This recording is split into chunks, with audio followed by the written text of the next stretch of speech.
everything you thought was real was a lie.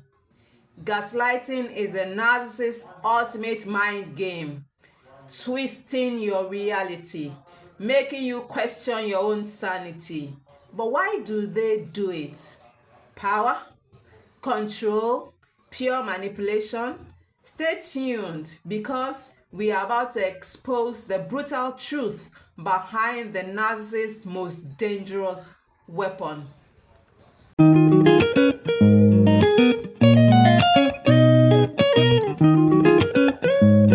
Gaslight. Before I go into that, let me quickly talk about narcissistic gaslighting. So, understanding narcissistic gaslighting. To fully comprehend why narcissists gaslight, it's essential to understand the nature of both narcissism and gaslighting. Now, gaslighting is a form of psychological manipulation where an individual sows seeds of doubt in a person's mind, causing them to question their own memories, perception, and sanity. Narcissists, driven by an inflated sense of self-importance and a lack of empathy for others, often employ this insidious tactic to control and dominate their relationships. So why do narcissists gaslight? Narcissists gaslight as a way to manipulate and control others while maintaining their own sense of superiority and avoiding accountability. Here are some reasons why they do it. The first reason is to maintain control. Gaslighting makes the victim doubt their own reality, making them more dependent on the narcissist for truth, in quotes, and validation. The second reason why narcissists gaslight is to avoid responsibility. Narcissists struggle with admitting faults. By twisting reality, they shift blame and escape accountability for their actions. The third reason why narcissists gaslight is to protect their ego. They have a fragile self-esteem and cannot tolerate criticism. Gaslighting helps them rewrite reality to fit their self-image. So what is the fourth reason why narcissists gaslight? To keep others off balance. When a victim questions their own memory and perception, they are easier to manipulate and less likely to challenge the narcissist. The fifth reason why narcissists gaslight is to isolate and weaken their victim. Isolate and weaken their victim. Now, gaslighting can make a person feel confused, anxious, and even question their sanity, which isolates them from others who might otherwise support them. The sixth reason why narcissists gaslight is to reinforce their superiority. Narcissists crave power and dominance. Making others feel inferior feeds their sense of superiority. Gaslighting is a deliberate and harmful tactic that can have long-lasting emotional and psychological effects on the victim. Recognizing it is the first step to breaking free from its grip. But the big question is, how can you cope with narcissistic gaslighting? As in, what are the 4 ways to deal with narcissistic gaslighting?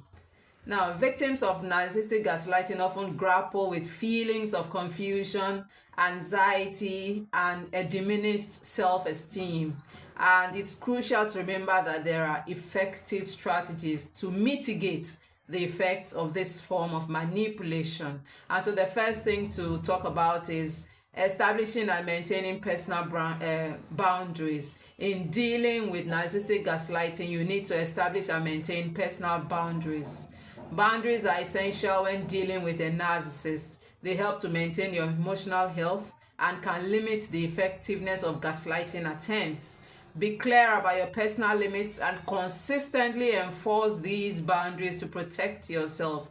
When it comes to protecting yourself, I always tell people, survivors of narcissistic abuse, that God will not do what you can do for yourself. You've got to stand up and protect yourself. And so setting boundaries is a way of protecting yourself. And before I continue, let me just talk about this quote by Deborah Day, which says, "Evaluating the benefits and drawbacks of any relationship is your responsibility. You do not have to passively accept what is brought to you. You can choose." This quote is by Deborah Day. Now, the second way to deal with narcissistic gaslighting is to seek external validation. Take it or leave it, a narcissist can never validate you. And so you wait for thy kingdom come if you wait for validation from a narcissist. And so seek external validation. And one of the pernicious effects of gaslighting is self-doubt. Seeking external validation from trusted friends, family members, or professionals can counteract this.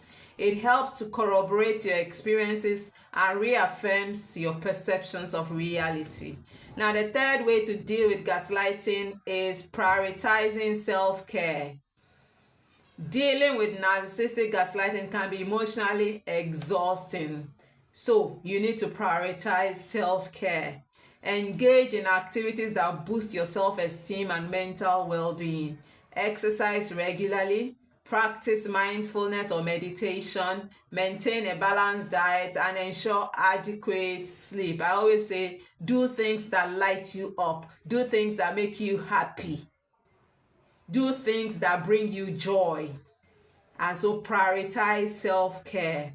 And surround yourself with positive influences, friends and family members who validate your experiences and feelings. You can also join support groups, whether online or in your community, where you can share experiences with others who have undergone similar situations.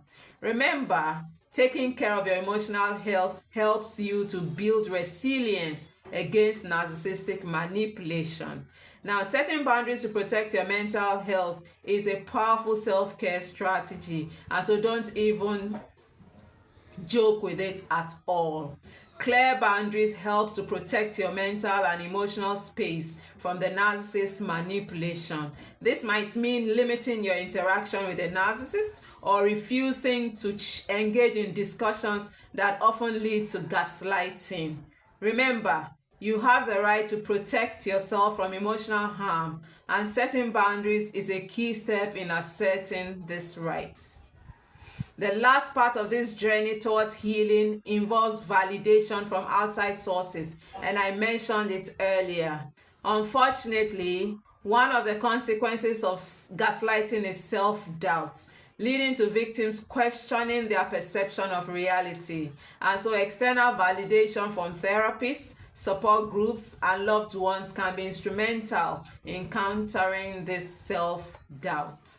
Don't also forget that professional support and therapy is key to healing. And so seek therapeutic support. It's a critical part of the healing process for individuals affected by narcissistic gaslighting. Professional guidance can provide coping strategies, emotional support, and a greater understanding of the effects and motivations behind gaslighting. Now, for me, the role played by the Holy Spirit in my own healing, and why I call the Holy Spirit the greatest therapist, is because he helped me to unpack my childhood wounds. He helped me to overcome narcissistic gaslighting. And so you can also go to the Holy Spirit, cast your cares upon him, tell him what you are facing, and he will definitely help you. Now, which part of this video excites you the most? Do let me know in the comments, and remember to share this video with a friend, and also subscribe to this channel because we've got loads of videos coming up shortly.